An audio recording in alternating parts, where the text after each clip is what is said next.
Hey guys, LevelCap here. Today we're going to be doing an initial review on the China Rising DLC. This is the brand new DLC for Battlefield 4 that gives us 4 new China Rising maps. It gives us a few new gadgets for the Recon and Support class, and a total of 5 new weapons. If you've been playing on the console side, these should be new weapons for you. If you've been playing on PC, you might have had access to them for a little while. One of the main features of China Rising is this bomber that I'm sitting in right now. This bomber can be activated on Conquest game modes by controlling the middle point on the map. Once you control that middle point, you can go into a portable vehicle there, and that gives you access to a single bombing run. Once you complete your bombing run, it has to recharge. It'll take a little while, but during the bombing run, you can drop JDAM bombs and a cruise missile. By no means does this bomber have the same kind of power that the AC-130 had back in Battlefield 3's Armored Kill, so I don't think we're going to have to worry about people crying out overpowered by any means. You get one single bombing run, you can usually kill 1 or 2 guys during that bombing run, and then you're done, you get back to the battlefield. Now that little device that you saw me shoot at right there is called the UCAV, the Unmanned Combat Aerial Vehicle. It's basically a mortar with wings. It's a tiny little airplane that explodes, and you're going to see me set it down here, fly it up in the air, and then you got to curve it back down and ram it into targets, or you can even detonate it in mid-air if you want.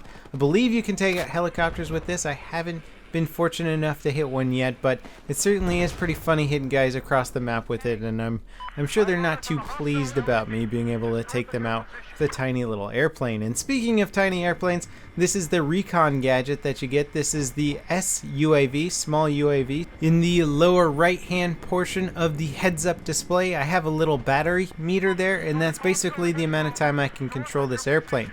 Now with this airplane, I can spot targets, I can basically survey the land, I can laser designate targets for other players to lock on with their rocket launchers, or I can even run players over. And this is a pretty funny feature of the game. I have a feeling DICE may reduce its ability to run people over just because how easy it is right now. I watched a pretty funny video from Robaz showing him go like 29-0 just running people over with this airplane. And it's pretty hilarious.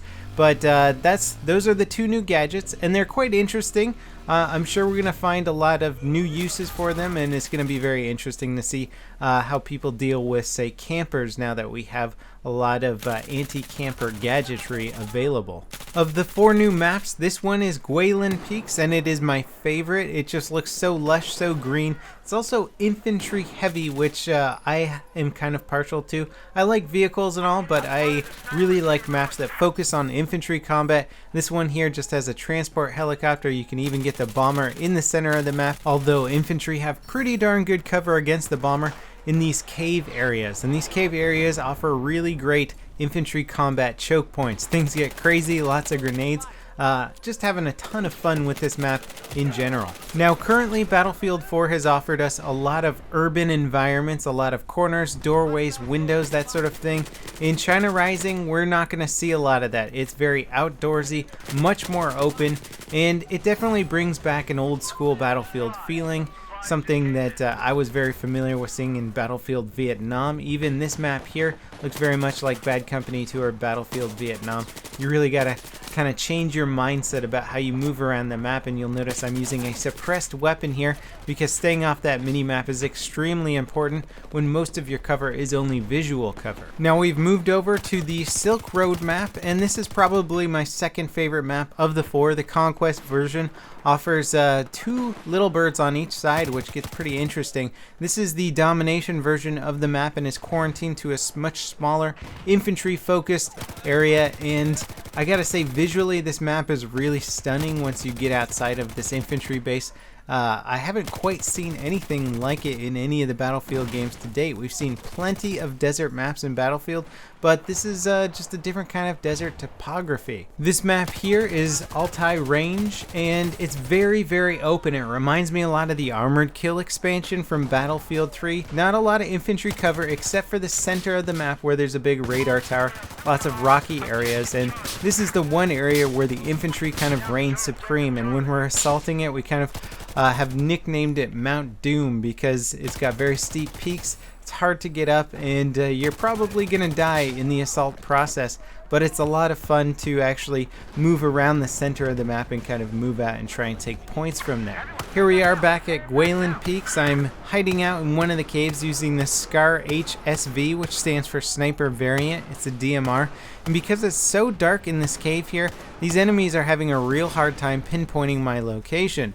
Now, I believe even after spotting me, it would probably still be difficult to land any shots on me because I've covered most of my body with this large rock here. So they could be shooting at me but hitting the rock in front. Just because it's so dark, it's very hard for them to be actually able to outline my body and see exactly where I'm standing. So I have free reign here and I'm just able to mow them down with the ACOG sight and the SCAR HSV. So with the new expansion, we get the new game mode, Air Superiority, which I actually covered in yesterday's video.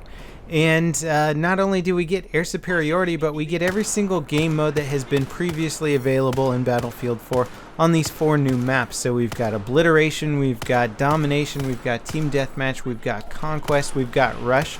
I'm playing Rush here. Rush is pretty interesting, and I think a lot of the maps have... It's very difficult to design a map that plays well in all these game modes, and I think the level designers have done a pretty good job, all things considered. Obviously, some of the game modes are going to work out better than others, and some of them will become very popular, and the servers are going to start reflecting that pretty soon. Here we are on Dragon Pass, and although this is another big outdoor map, it does offer a lot of really large visual obstructions for air vehicles and for sort of separating the battles on the ground. And I'm actually using a stealth jet here, first time for everything, and I've got my active radar missiles which auto hit that helicopter and I'm able to bring it down. But it is just very cool visually flying through these massive peaks here.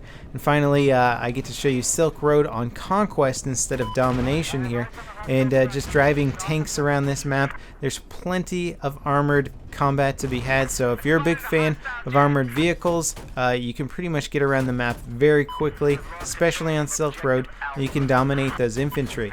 As you can see, there's tons of different mesa levels, so if you're on the top level of a mesa, you kind of rain down on everything below you. Now, I'm frequently asked this question, and even more so now that the first DLC is available for Battlefield 4, and that is premium worth it? You know, premium I think is something like 40, maybe even 50 bucks depending on what kind of deal you get or when you purchased it, and it gives you access to all the expansions. It also gives you access to them 2 weeks early, which is a nice little benefit, and that definitely gives you a leg up on the competition. But the real value of premium is whether or not the DLC is actually worthwhile.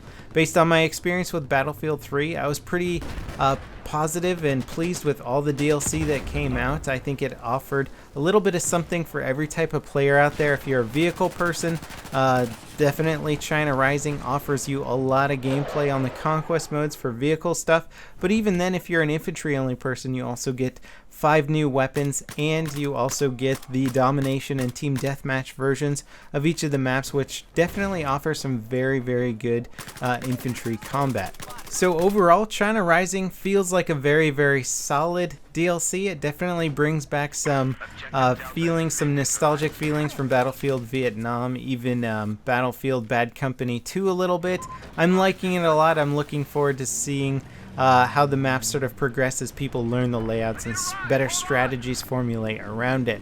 Really looking forward to playing this more, and definitely checking out the new DLC as it comes out. Let me know what you guys think in the comment section below. If you haven't played it yet, what you're looking forward to the most, and if you have played it, if there's any cool little tricks or secrets or tips or whatever that you figured out, I would love to hear it.